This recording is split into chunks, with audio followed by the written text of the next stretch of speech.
everybody, and welcome to what is going to be the last seminar of 2014 at Moneylife Foundation. Let me start by inviting our speaker, Advocate Vinod Sampat, onto the stage.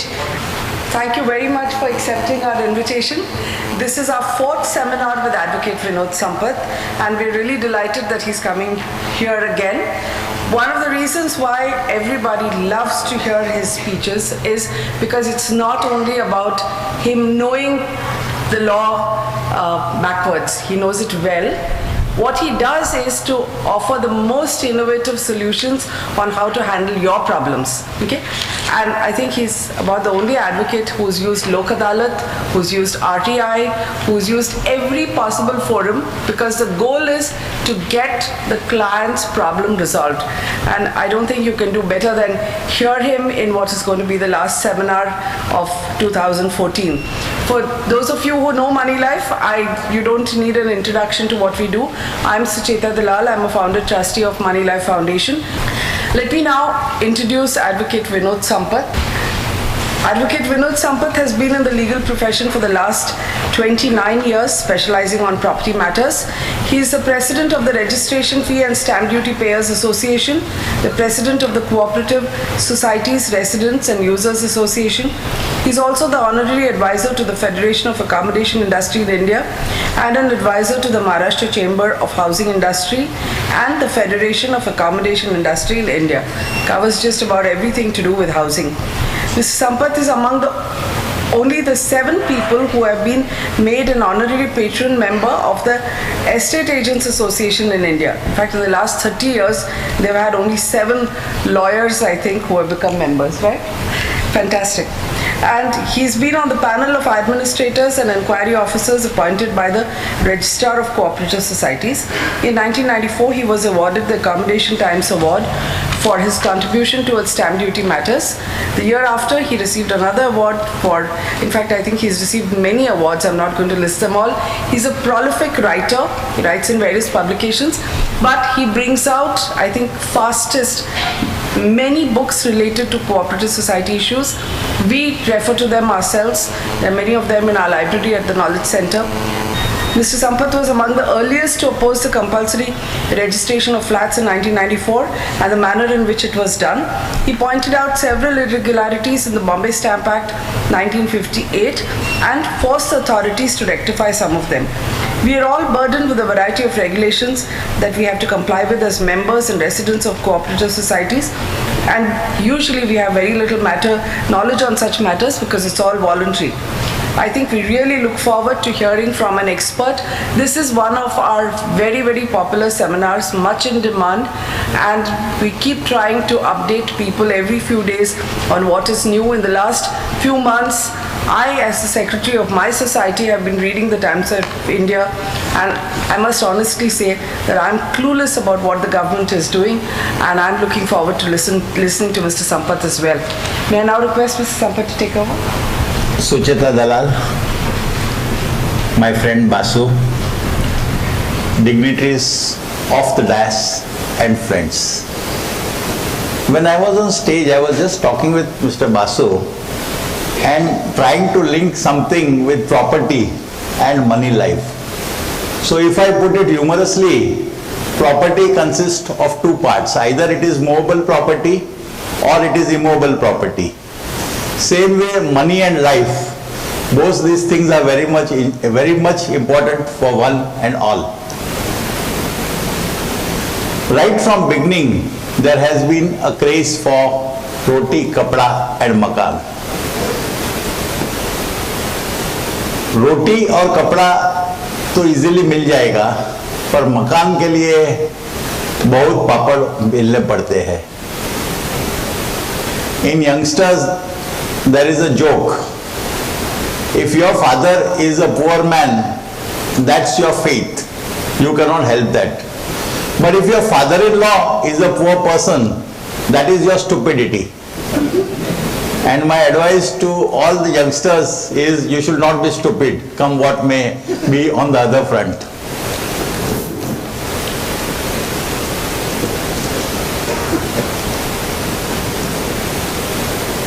If you look at property, Various avenues are available, but prominent among them is Cooperative Housing Society.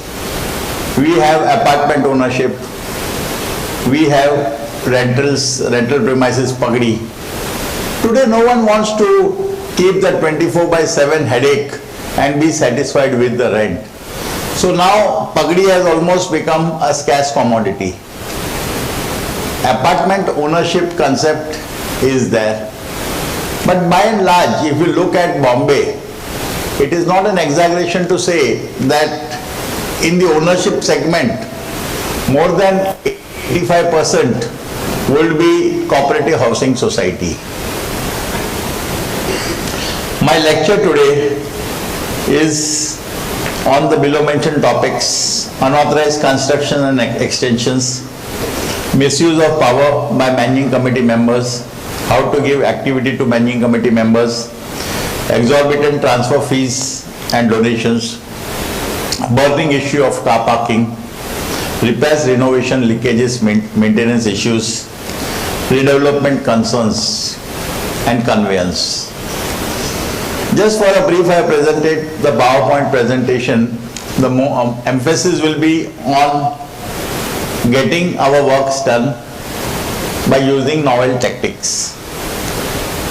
Let's start with the very first topic, unauthorized construction.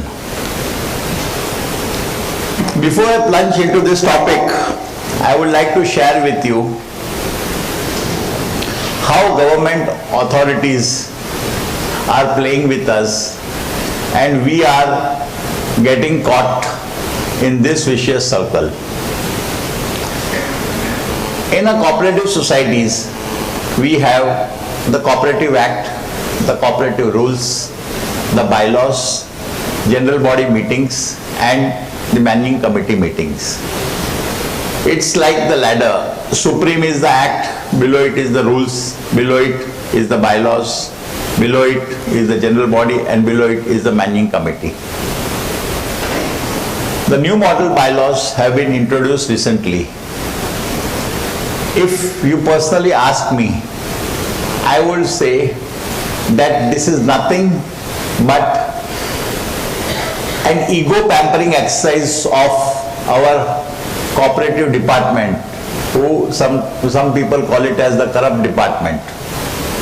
The reason for the same is a lot of hue and cry was made regarding elections. Now look at the ground realities. For one election to be conducted in cooperative society, at least there will be 5 to 6 visits of the returning officer. Everything was going very smoothly, but because of the WWF, untold rules, untold things, the WWF amongst the then ruling party, someone got scared that my hold on the sugar factories may get loosened, weakened. So a bold announcement was made that Section 78 is getting diluted. There will not be administrators on cooperative society. Friends, politicians are known to be enemies and the very next day they will be friends. Similarly, the relations somehow got better and ultimately they decided to dilute. In my personal view, not a single rule which existed prior to this amendment has been diluted. Only the nomenclature has changed. Earlier, people were scared. People terrorized the administrator. They fear, like Gabbar's story was there, Soja beta, varna Gabbar aayega. Up till now, it was the administrator. And now, same powers are given to the authorized officer. So whether you call him an administrator or you call him an authorized officer, it makes no difference. The things will continue the way it has been continuing. Look at the foolish, unproductive, criminal waste of funds of the cooperative sector. on an average, there are approximately 90,000 cooperative housing societies in Maharashtra. I am not talking of other types of societies. There are more than 20 plus types of societies, or rather more than 30 plus societies. Credit Owners Society, Salary Earners Society, Industrial Workers Society, Money Lenders Society, Sugar Factories are regulated, etc., etc. All these cooperative societies have to conduct election through a government appointed returning officer. The returning, as the word suggests, he is going to return. Similarly, for one elections, 5 visits are required. Conservative 90,000 societies in Maharashtra, 5 visits, 90,000 multiplied by 5. 4,50,000 visits. Multiplied by his salary, honorarium, plus other sectors. Is there a single advantage of conducting an election through a returning officer? And my view is absolutely nothing is there. The least the government had to do was whether X is conducting the elections or Y is conducting this elections. Basically, as a cooperative society, I will have more comfort if one of my member conducts the election and acts as a returning officer. Government, in my view, was only required to have the entire process of election, absolutely to have a video recording, so that tomorrow, even if there is a dispute in any quarter, the judge could just see the video recording and give the judgment. The criminal waste of money which has been incurred cannot be expressed in terms of words. Now our new bylaws have come. If you look at the new bylaws, one concept of active members has been introduced.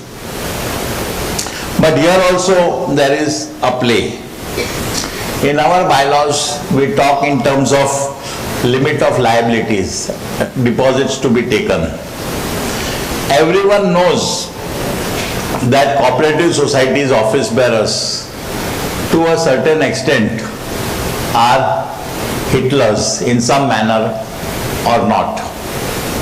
Somewhere openly the cut is demanded, somewhere indirectly the cut is demanded in the nature of a price parking.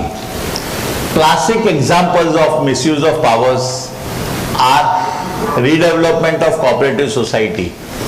Builders off the record will vouch for the fact कि वो बेचारा इतना time से society को संभाल रहा है तो उसको अपन 100 स्क्वायर फीट एक्स्ट्रा देगा तो क्या फर्क गिरता है, अपना काम तो होता है. That is what is happening. As I mentioned about active members, society shall classify the members as active or non-active members at the close of every financial year. Society shall communicate to every non-active member about his classification within a period of so much. In case of a dispute about classification of being a member being active or non-active, an appeal shall lie to the registrar. A non-active member can be reclassified as active member from the date he satisfies the conditions. Now, if you classify a member as an active member or a non-active member, what difference does it make to you and what purpose you are solving? Another example of the bylaws drafted, I will say, let's read out the definition. No resignation of a member of a society shall be accepted unless such member has made payment of the charges payable to the society in full. If I am a member, I want to resign, who cares a damn whether I pay money or not? What will I care? You go to hell, I am resigning from today itself. So, this is the type of changes which are being proposed. Let me share one more change with you. Note, this is in case of a member is there, member expires. There may be a legal heir, there may be a nominee. And now the flat has to be transferred in the name of a nominee. We all know in life, death and taxes are certain. One day we are bound to die, all of us. So ultimately the flat has to go to the nominee or the legal heir, whatever it is. And now what does the law stipulate here?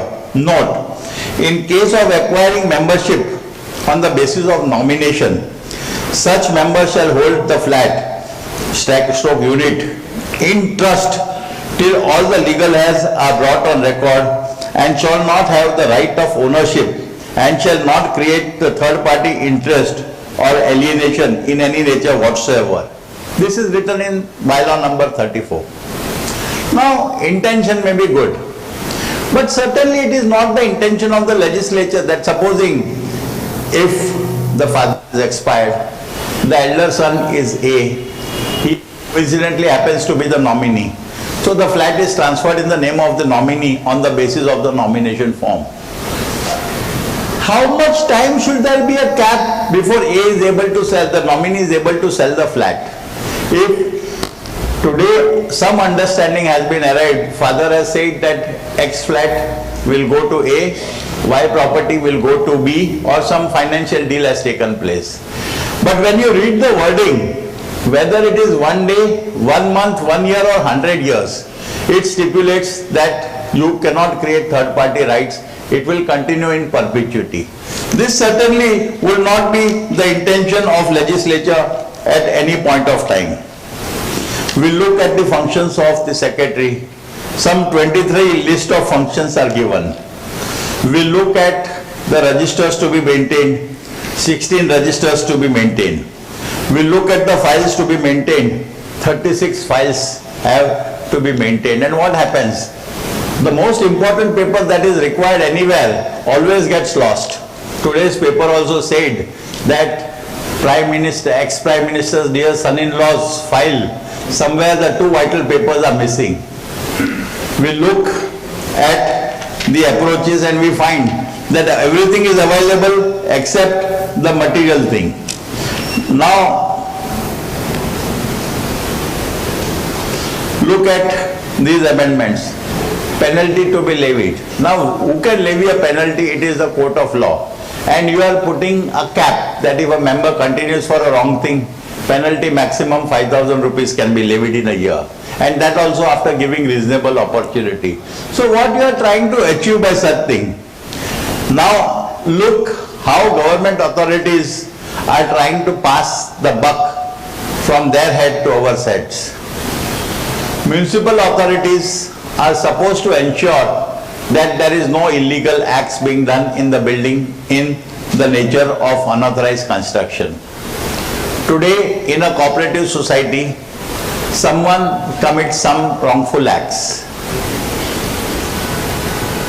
I will come to this a bit later, but before that I would like to say that our bylaws stipulate that the managing committee members of the society are honorary watchdogs of the government department, so that tomorrow if anything goes wrong, they can safely catch the neck of the managing committee members. For example, for some crisis, they say that emergency planning scheme, the managing committee should have some checklist of that same. They also want the society's people to maintain a list of various records. Fine, intention is good, supporting that thing. No, not much of an issue with that. But what they want from you is that, I'll read out 2 definitions. Clause number 160C. As per the Child Labour Act, it is prohibited to employ child labourers for household work and other works, and as per the provisions of the said Act, if any person stroke member is found to have employed child labour for household work and other work, then a punishment of 1 year imprisonment and a fine up to rupees 20,000 or both can be awarded to him. The managing committee of the society shall display the said legal provisions on the notice board and shall create awareness in the minds of the members for eradication of the said evil child practice. The office bearers of the society shall ensure that no members of the society, person, contractor has employed child laborers and shall make arrangements of informing the Labour Commissioner that the society is totally free from child labour practice. Now pausing here for a moment, I am a honorary office bearer of a cooperative society. I am rendering my time. What is expected of me is I should act as a employee, a honorary employee of the child labour department. When election comes, I have to help the returning officers who are conducting the elections. Am I getting paid? Is the government going to give me pension like it is giving the government officers that I do this job? And for why should I do? If I may be an industrialist, I have got my own problems. Why should I spend my time for these unproductive things and take the burden of some criminal responsibility, 1 year imprisonment? You want me to fight my neighbor if he has employed a child? And I have no hesitation in saying that the best of the societies in Bombay, including the societies of politicians, will not be complying with this particular laws. In fact, if the minister would make inquiries in his own societies of government employees, he will find abundant child laborers working there rather than looking at the third parties to find out. Now coming back to our topic of unauthorized construction, basically the municipal officers are bound to ensure that there is no unauthorized construction. But what do we find in the bylaws, which any member found to be violating the above conditions by encroachment shall have to vacate the encroachment, and further she shall have to pay amount equal to 5 times the monthly maintenance charges per month for the period for which she has encroached of such space. Now look the subsequent para below, which we read this particularly bylaw number 169. Any member violating the above directions shall pay equal to 5 times the monthly maintenance charges per month with retrospective effect for the period for such violation is existed. This is what bylaw number 169A stipulates. Are we staying in a cooperative society to penalize a person with retrospective effect? And who will vouch for the date from when the unauthorized construction originated? The moment this thing will come, some other person will say it has been accepted by the society that the unauthorized construction is for 10 years. So all those managing committee members who have held the chair for the last 10 years should also be penalized. His point is also valid, because unauthorized construction is a continuing offense. The point I am trying to make is, this is not expected from managing committee members to ensure that child labor has to be done. It is not expected from managing committee members to work as honorary office bearers of government officers. They are respected taxpayers. With great difficulty they are investing lakhs and crores rupees, because even a hut today would cost lakhs of rupees in the city of Bombay, not to mention the cost of flat in crores. And we are literally slaves of the bureaucracy when we look at such provisions. What are you going to achieve by having provisions in law? Now coming to our topic of unauthorized construction, I have no hesitation in saying that the flats are being constructed in cities like Bombay with ample scope of unauthorized construction. The designs have been done in such a way that open space exclusively for your benefits is made available by the builder, which is not included in FSI. So the moment the OC is received, occupation certificate is received, those open spaces are broken. Imagine car parkings constructed on 5th and 10th floor. What is the intention? So that tomorrow you use that place as a part and parcel of your flat. Classic example is JVPD scheme, where because of complaints of builders, he put under RTI, he gave another example of 35 such buildings. In Supreme Court he gave. Why are you catching me alone? There are 35 to 40 other buildings with same identical problems, and they too have constructed. The open spaces behind balconies, dry area, niche, all these things are not included in FSI. Luckily, we had Subodh Kumar, who has plugged this particular loophole. There was a big hue and cry. Finally, now the government is getting good amount because of the calculations in fungible FSI and premiums, etc. But the point is, from 1888, the BMC Act is there. Till today, such benefits have wrongfully been taken by the builders community. And government is very soft on builders, is my personal view. Practically, the politicians park their funds with builders, and immobile property, in my view, is one such area when very easily the number 2 component can be adjusted. If you look at the property laws, always they have favored the builder. From 1963, except for talking, government has never done anything to bring builders in line. I wonder, why is it that only as per the information obtained under the Right to Information Act, only 8% of the buildings in Bombay have got the building completion certificate for a period of more than 12 years. Why so, and why is the government not doing anything for them, for those things? The least they could do is just have a form in the agreement itself giving the whole history of the projects of the builders, where they have done building completion certificate, where they have done occupation certificate, what was the date of construction, what was the date of IOD, and how the progress has been done, whether the taxes have been paid by them.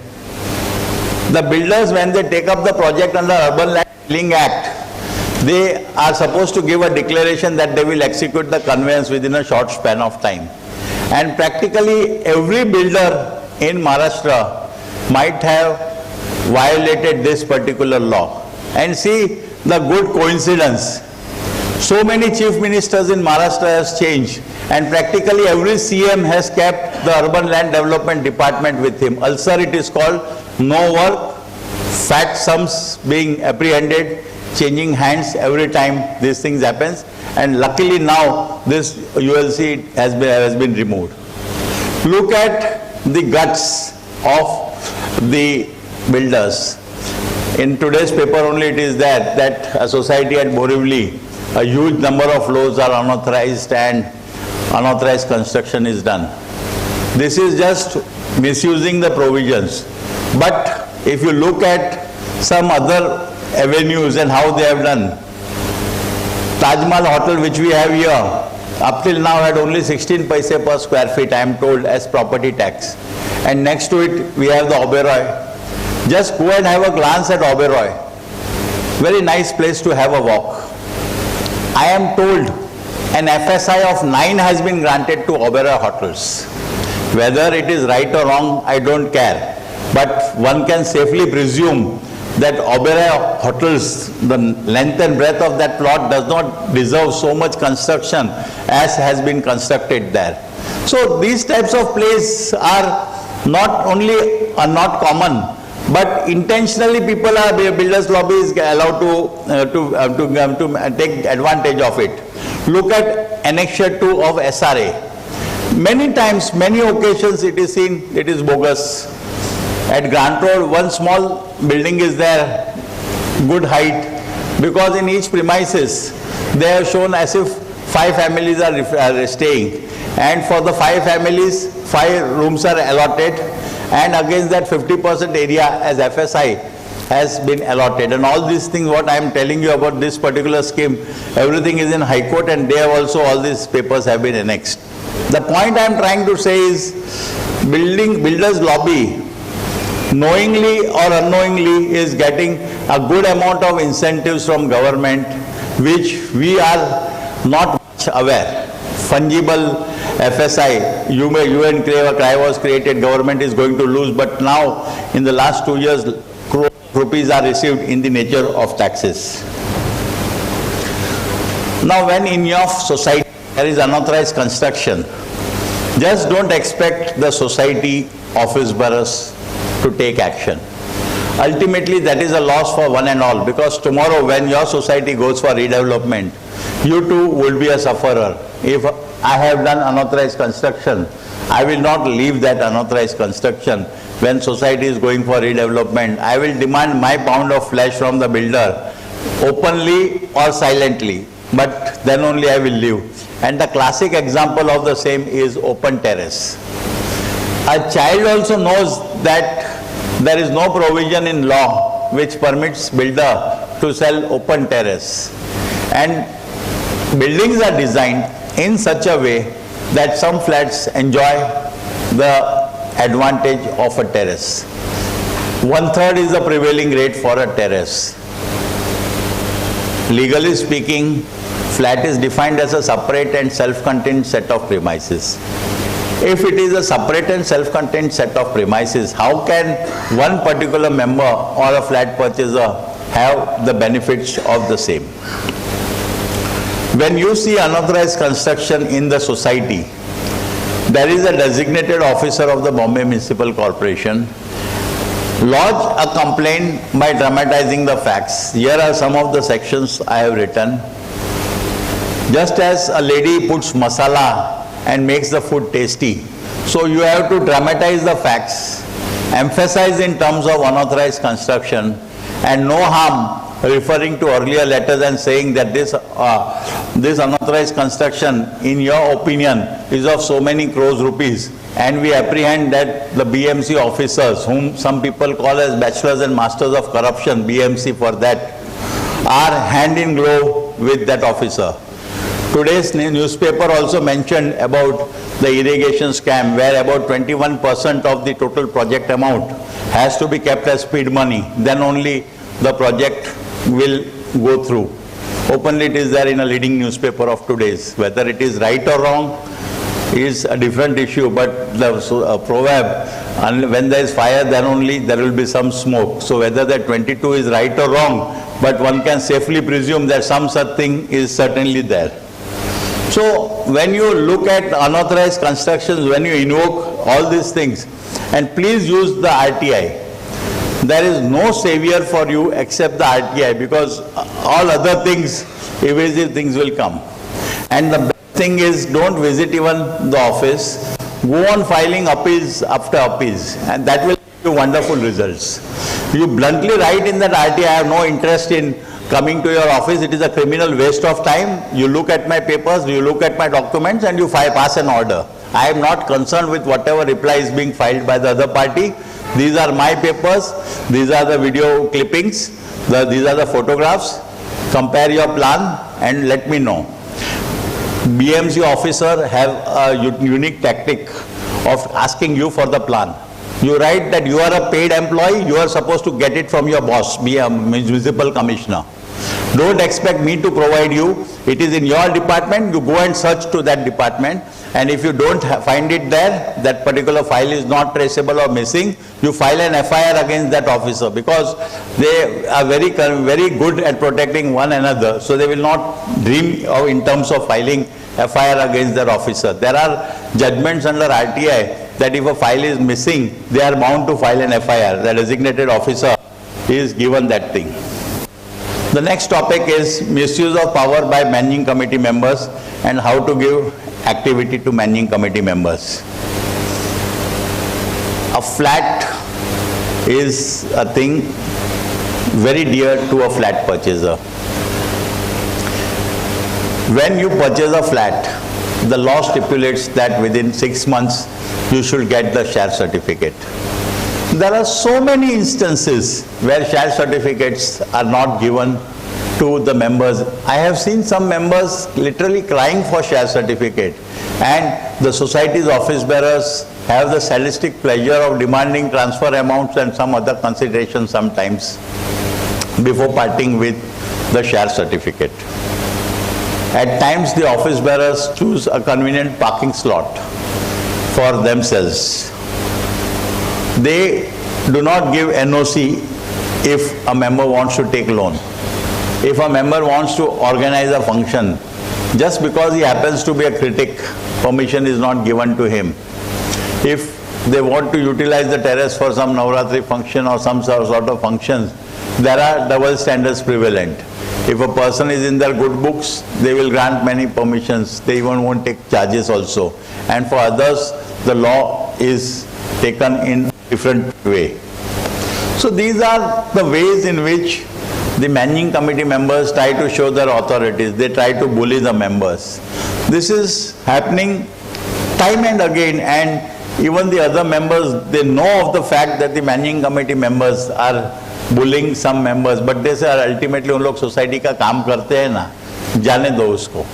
That is the approach of quite a few members in the society. They are passive as far as these types of things are concerned. If you are on the other side, you too have got gun. The beauty of your side is, if you are a critic, you have a machine gun, you fire in any direction, it is going to produce some results. The poor secretary has to ensure that income tax is paid, service tax is paid, unauthorized construction is not done. Cars not registered in Bombay are allowed to be parked. There is unauthorized construction. Compound interest is being charged by so many societies.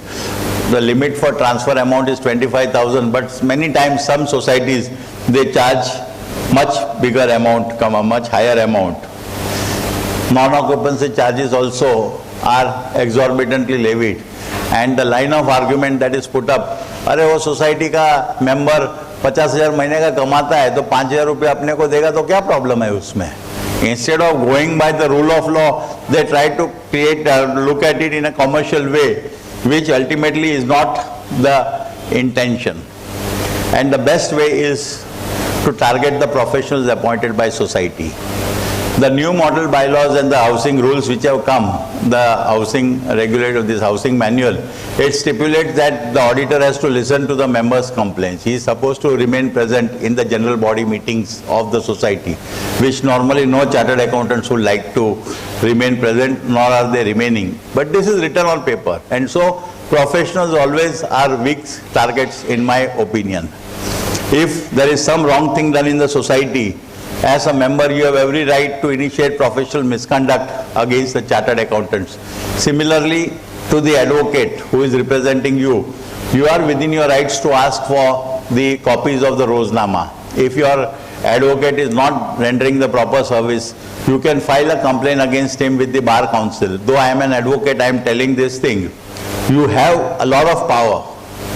Unfortunately, against professional, a common man is afraid to exercise that power. In fact, in the Institute of Chartered Accountants rules and regulations, once a complaint is filed, there is no provision for withdrawing a complaint, and that complaint is heard at Delhi. So you file an affidavit and put a say there. In all probability, he will have to go, the chartered accountant will have to go and visit Delhi and give an explanation. Nothing may happen, but just as in criminal law it is said, the procedure is more than the punishment. Similarly, when these types of applications are put up, there is a probability that your purpose will, to a certain extent, get sorted out. So please don't hesitate to file your complaints, be it against professionals, be it against government officer. What do you care for a government servant? Ultimately, public servant is a servant of the public. This is the oath which they have to take when they are particularly taking up the job. So you have to remind them sometimes. If you are a regular at that department, you may be scared. But if you are not connected with that department, there is nothing to be scared of, and there is a liability cast on the servant that the file has to be completed within a certain period of time, which fact we are not aware. The moment you go there, the peon will say, "Saab busy hai." अरे साहब तेरा, मेरा काय का साहब? मैं तेरा साहब हुआ क्योंकि मैं हमारे पैसे, हमारे टैक्सेस से तेरा पगार निकल रहा है. So when you adopt this type of things, when you talk in a loud voice in government office, there is a probability, if you are on the right side of law, certainly you have upper hand. I repeat, you should be on the right side of the law.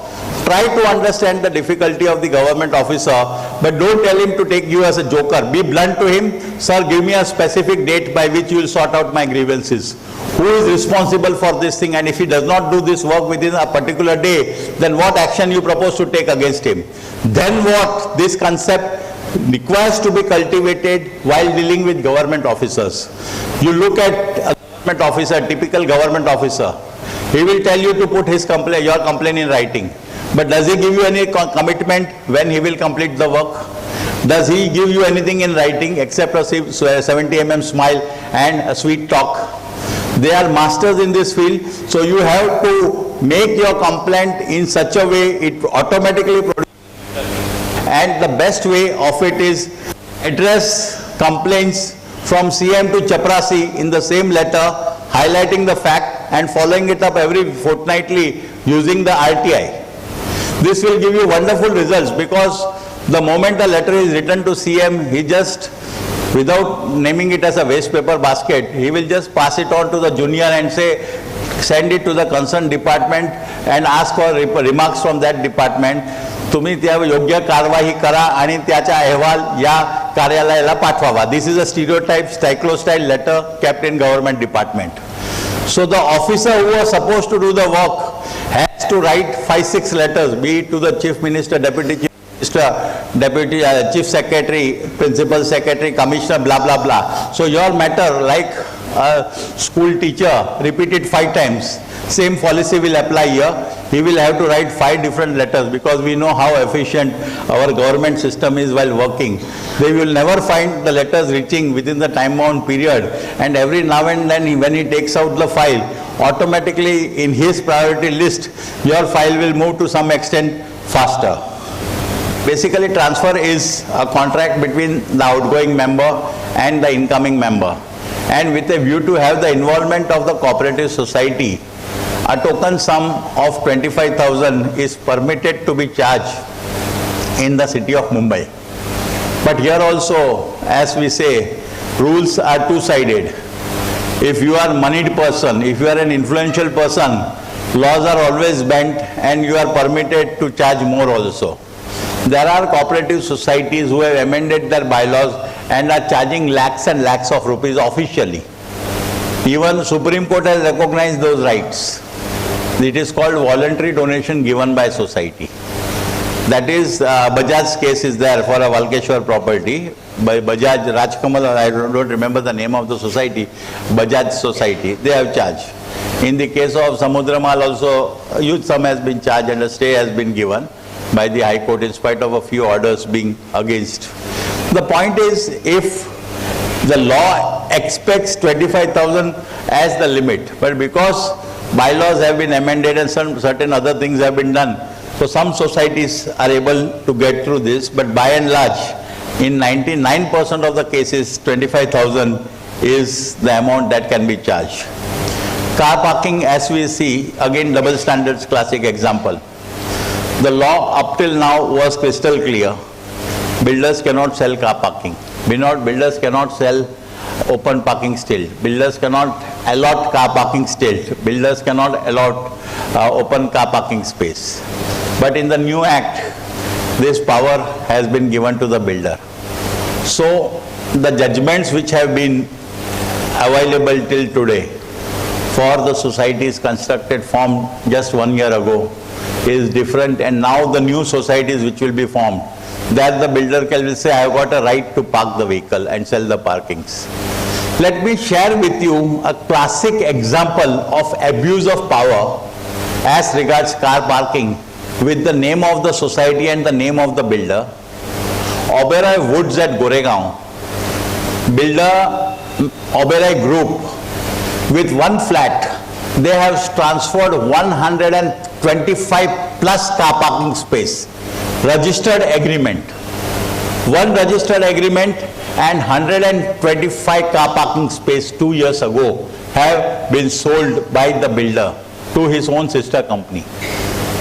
Now, for one member, I fail to understand, if it is a one flat, maybe a 1,000 square feet flat, what is the need to have 125 car parking spaces reserved? And this is how builders commonly misuse the laws of the land. Classic example. In fact, there should be some penal action against people misusing the provisions of law, whereby automatically the tendency to misuse the provisions of law is curtailed. Car parking space. A flat is defined as a separate and self-contained set of premises. Nowhere in the definition of the term self-contained set of premises will this fit, and this premises belongs to one and all. In my view, the society has got blanket rights to take decisions pertaining to such parking spaces. But again, there is a clash of interest. WWF is there more, and ultimately those people, the rich people, as I mentioned earlier, there are two sets of rules operating. Many members have purchased the car parking space from the builders, and they are parking the vehicles indefinitely for a long period, and somehow this particular thing is going on. The law stipulates that up to 25% of the car parking spaces in new construction in city has to be kept for visitors parking. Regulation 36 table 15 is crystal clear. In suburban area, it is 10% space should be compulsory left for visitors. And we all know, in prominent societies you will find visitors parking not allowed. These types of boards are being put. Why are criminal acts not being initiated for the classic example of misuse of power? Because there are pressure groups and some rules are meant to be broken, and classic example is the rule for visitors parking. To overcome the parking problem, stacks parking is introduced, but that is used more for drying clothes and unproductive purpose rather than utilizing the same, because overheads is more and it is not convenient. Now look at how BMC is also misusing. As an advocate, I have got equal rights under the Advocates Act.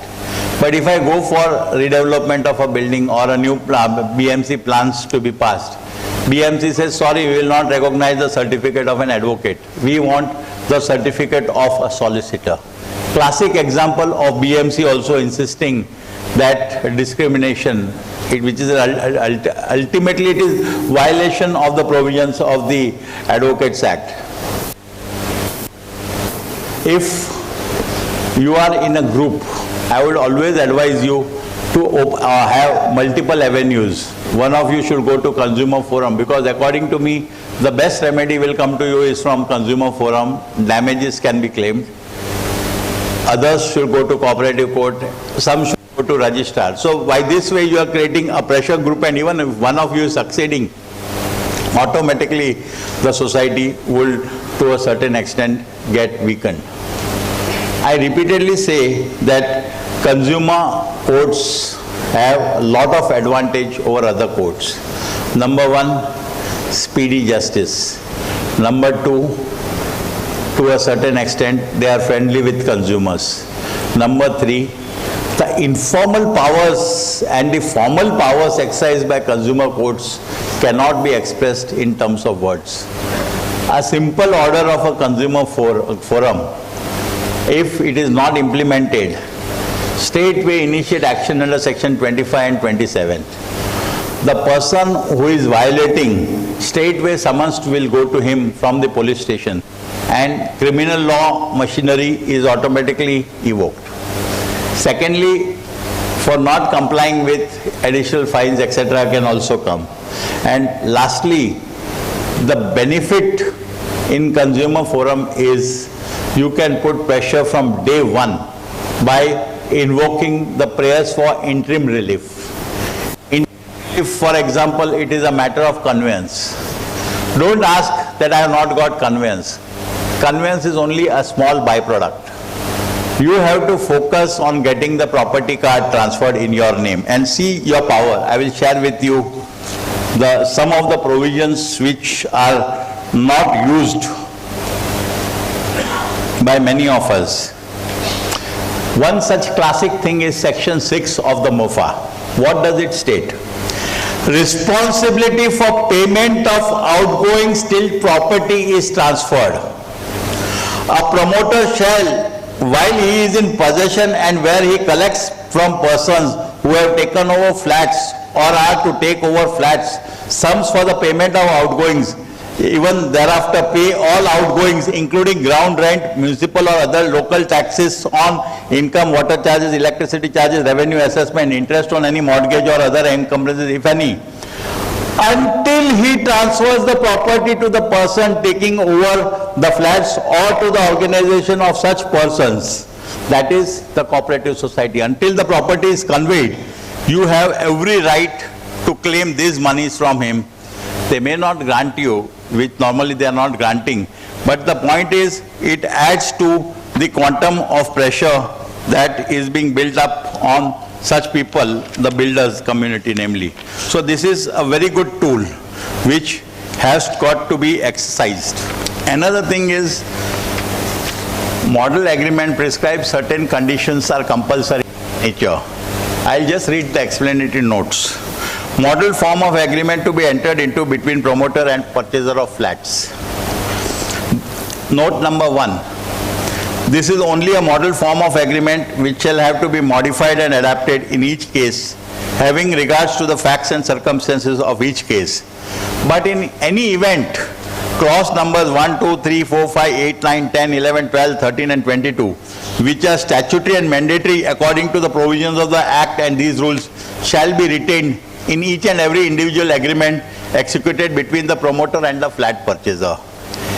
Any departure or variation from these statutory and mandatory conditions being violative and ultravious the provisions of the MOFA Act will not be binding and enforceable upon the parties, such condition being void ab initio.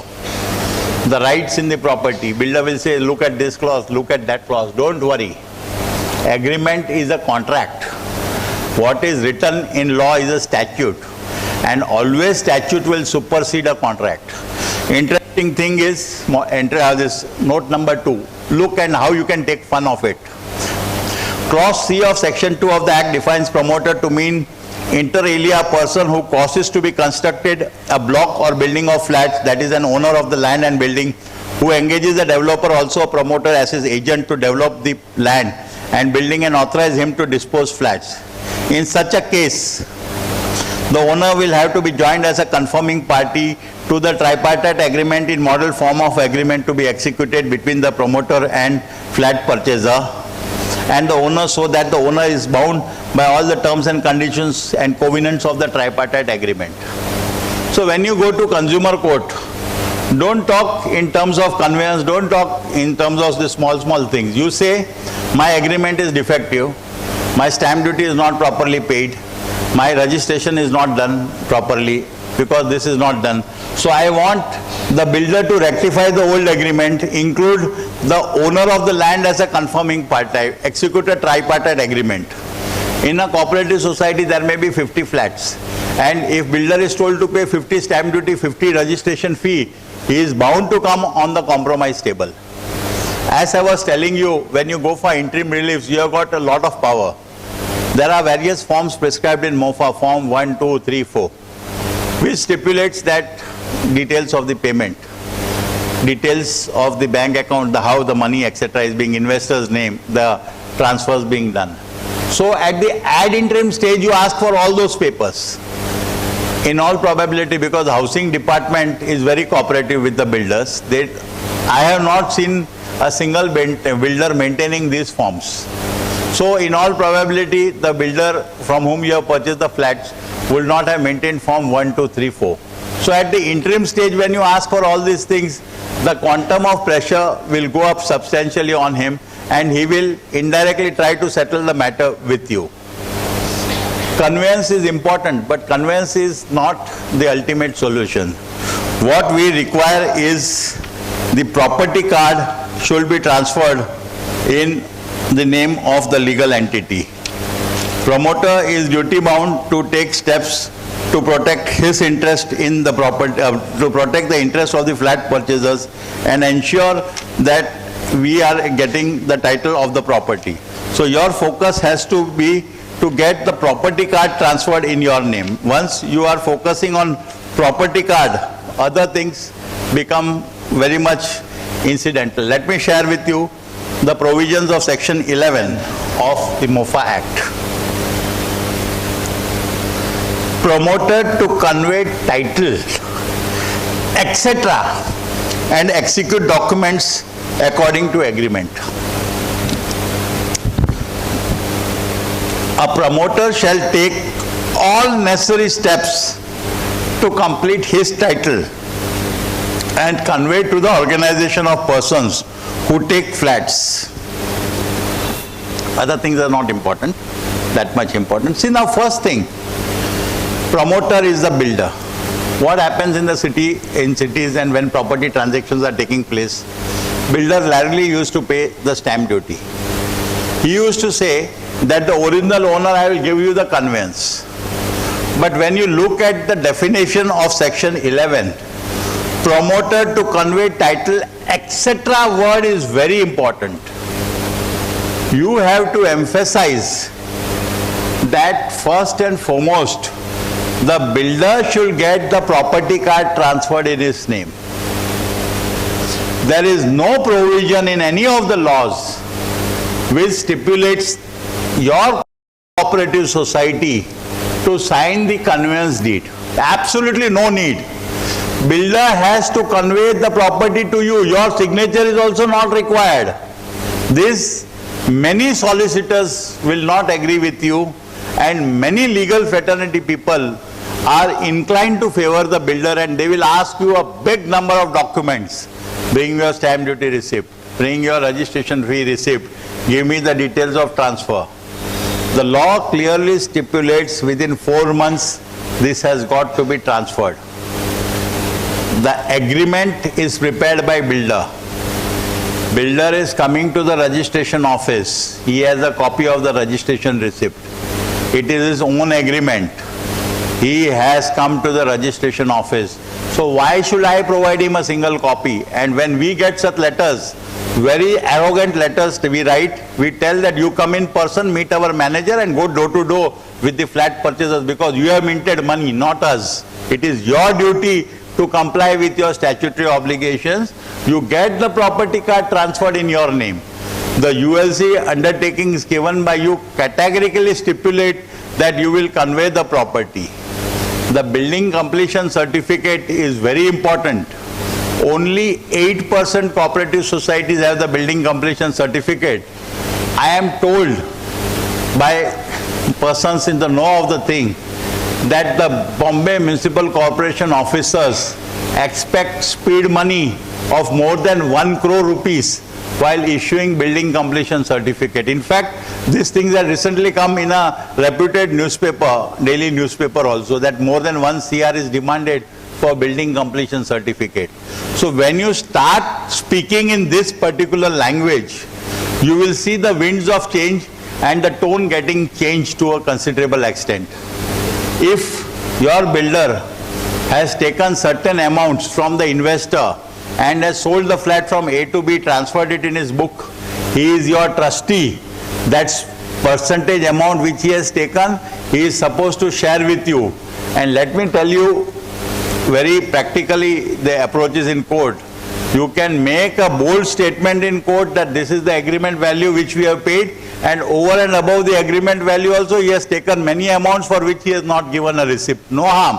Courts know all these things. These are the ground realities of life. So you don't have to be scared of the court or these people. You say, I have paid so much money in cash. Absolutely no problem. Even on affidavits we are filing these things.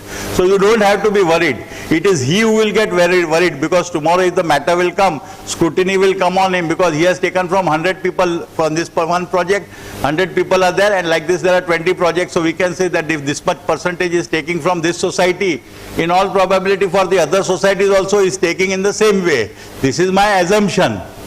In that way, absolutely no problem. Tongue does not have a bone, so it can sleep at many places. Absolutely no problem on those things. Even for this Bombay Municipal Corporation, our ex-CM always used to call that standing committee. They always say standing committee is an understanding committee for the betterment of the corporation. Now luckily in today's paper also it is mentioned that now they are going to work out a scheme whereby 3 lakhs and above it will be compulsorily by e-tendering. Let me share with you one interesting thing of the BMC. Say a shoe is priced at, in a MRP is 300 rupees. That means anyone can go to a shop and purchase that shoe for 300 rupees. In BMC, their system of tenders is such that only a known person can bid at it. A stranger cannot bid. For a 300 rupees shoe, they purchased it at 650 rupees. And that also in wholesale. That is how BMC works. understanding committee. The norms are such that if you or I go, we cannot fit in that thing because there are certain norms that you have to register with them. So even manufacturers don't register themselves. There are a set of specialists who will do that job only. So that was there, and that was created a good amount of uproar when this occurred, because if 300 MRP, when you are purchasing in quantity, you should get discount over MRP, but you have more than double the price was that thing. So this is how this system works here. As far as the leakages in cooperative societies are concerned, that is also a landmark thing, a common problem. So basically leakage, if it is between two flats, internal leakage, it has to be borne by the members. Here also, bylaw 68B does not talk which member it has to be borne. But for external leakage, society is supposed to bear the expenses. So this year also you will find problem. If there is leakage from flat 501 to 401, 501 guy will say that no, there is no leakage from my flat, it is from 601. And 401 is continuously 24/7 is suffering, and his appeals are going to deaf ears, and it is very difficult to sort out these problems. Unofficially, some places society also shares one-third, that way they work out, so that there is some involvement of society, and it acts as a way whereby these things can be sorted out. See, now I'll share with you something on the practical aspects in a cooperative society. One of them, the best thing is at the general body. Managing committee should, as far as managing committee members, only one day they are held on ransom, and that is the AGM. And that day they should always avoid eye contact with the critics. Because the moment you have eye contact with the critics, he gets a boost of energy, and that has a multiplying effect.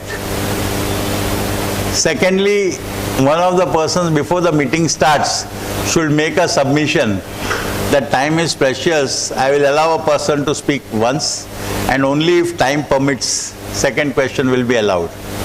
Now normally what happens at general body, the critic member raises a question. The general body representatives, the managing committee, they try to reply. Again the critic comes up with a volley of questions, and again the managing committee replies. So we find it a session, 1:1 sort of sessions happening, and when that session happens, automatically the critic gains a lot of weightage because he has not worked. Only a person who has worked will commit a mistake. So he tries to dominate the managing committee as if everything is wrong going on in the society. So in the starting, if this sentence is spoken, I will allow only one question from member, and then later on, if time permits, that will again second question may be asked. The implications of this is the whole intensity of speaking on a subject gets reduced, and when the question is raised by A, replied by managing committee, another question is raised by B, replied by managing committee, another question raised E, replied by managing committee. So the question of A automatically evaporates. The intensity gets substantially diminished if you take it in that way. Classic thing where I have seen the managing committee members committing a 24/7 blunder is on arrears aspect. Why do you want to antagonize a defaulter? He is your best investment, which even Moneylife Foundation cannot recommend. Because for 1 lakh rupees amount, he is mortgaging his flat of 1 crore rupee with you. On top of it, he is giving you 24% investment, returns on interest 21%. So against a 1 crore mortgage amount with you, 21% interest being given, and that also for a sum of 1 lakh rupee. So what's the problem? So this is where you have to cultivate the habit in your society. Don't give more importance to small issues and pay money to the lawyer, create ill will. Rather tell them calmly, no problem, you go on delaying, we have no objection. When your dues amount will be 20% the flat cost, we will look into it. That time no problem. And if something happens to the member, without your asking, his legal heirs will come over and they will say, you please take my dues and transfer the flat in my name. This is a very good thing which normally government officers, auditors will not recommend you. But my personal view is, please do not take steps to recover the dues unless they are more than 10% of the flat cost. And best medicine is time. It gives a healing effect. Today, a critic is there, he doesn't pay. In 5 years, in all probability, he will pay it. So this is a way which you should cultivate this habit, which to a certain extent, managing committee members are reluctant to do it. I have already stated, the new bylaws are full of controversies. You are going to increase your work if you go for the new model bylaws. Please do not hurry for adoption of bylaws. There will be pressure to you from various authorities. Don't fall for those things. Try to delay adoption of bylaws. Make an application under RTI Act. How many societies have adopted the bylaws? And in all probability, you won't get the reply also to this. Write to the commissioner. Please give me the statistics of number of cooperative societies and details of how many societies have given this thing. So always make it a point, rather than writing it to the lower person, write it to the top person. That has a different effect. The letter comes after 2 months to the lower officer, and by that time he has forgotten your matter, because there's a big queue of people waiting to solve their problems. So you have put the letter on record. Whether it has gone to A or B officer, it is there on record. That is a very good tip which you should keep it. I showed you the provisions which are detrimental to your interest, like child labor, like maintaining the building, the fire audit, penalty 5 times. So those things are to be considered. In the eyes of law, bylaws do not have the force of law. Bylaw is not law. Please remember this thing. Supreme Court has categorically stated it is a settled position that bylaws do not have the force of law. Andhra Pradesh Industrial Tribunal's judgment is there. Then Ganekar versus Ganekar's judgment is also there of our Bombay High Court. Andhra Pradesh Tribunal is the Industrial Tribunal, is the Supreme Court judgment. There is a Bajaj Supreme Court judgment which talks of transfer. A cooperative society cannot recover money prior to its formation. So all those monies are there prior to formation. If a member does not pay, he won't have much of a concern that one has to be worried. In a cooperative society, some amount of utilization of premises like beauty parlor, tuition is permitted. The dominant use in a cooperative society has to be looked into. Archana, some judgment is there. I forgot that. Archana Sahkari Sanstha, the judgment is there. Transfer fees for 25,000, there is the Ramanna Cooperative Housing Society's landmark judgment is there. As far as redevelopment in a cooperative society is concerned, I will only say trust your managing committee members, but please do not keep blind trust on them. Redevelopment is a thing where your ignorance is 100% exploited. Your own committee members at times are acting like estate agent for the broker builder. So don't put blind faith in them. Ask hard-hitting questions to them. The best thing I would suggest to you is always have 10% lien on the property till you get the building completion certificate. You have to have an exit clause whereby if the builder is not completing construction within a particular time limit, then you can terminate the contract. Specific commitment should be had from him, and until and unless your individual agreement is stamped and registered with a copy of the building plan, you should not vacate the premises. Come what may, the whole society may be on one side. There is a law which stipulates that 20% of the construction cost has to be given as bank guarantee. Personally, I know that what is construction cost is in 99% of the cases not even calculated by developers, because they don't want to give the bank guarantee. And this particular component is not restricted just to the tenant members component. It is linked to the entire construction cost. The argument that may be put is your tenants are 50. So for 50, what is the construction cost? This is the architect certificate. Obviously, the water tank will not come on the 5th floor above the flats. It will come if the building is ground plus 20 storied. The water tank will come on the 20th story only. So the construction cost has to be taken of the whole building, which has got to be taken into consideration. Your agreement should be watertight agreement. You should not hesitate to ask question. If this is not complied, then what? Today you are offered rent. That rent is peanuts after 1 or 2 years. So your rent should be comfortable enough for a 4-year period, because they may say 2 years will construct it, but that is not so. And try and make the agreement itself with your licensor for a 4-year period, with an option to you that after 2 years you can vacate the premises at any point of time after giving 3 months notice. Before you vacate the premises, there should be a bar chart, how construction will be carried out. And on those lines, you have to ensure that it is being carried out, and you have to have a period of 3 months, 6 months for doing interiors in the flat. So you know how things are moving. You should also put up a clause in redevelopment that after the existing members occupy the flat, only after 1 month the flats will be allotted to the new flat purchasers. I have to respect time, so with this I would like to close. Thank you friends for giving me a patient hearing.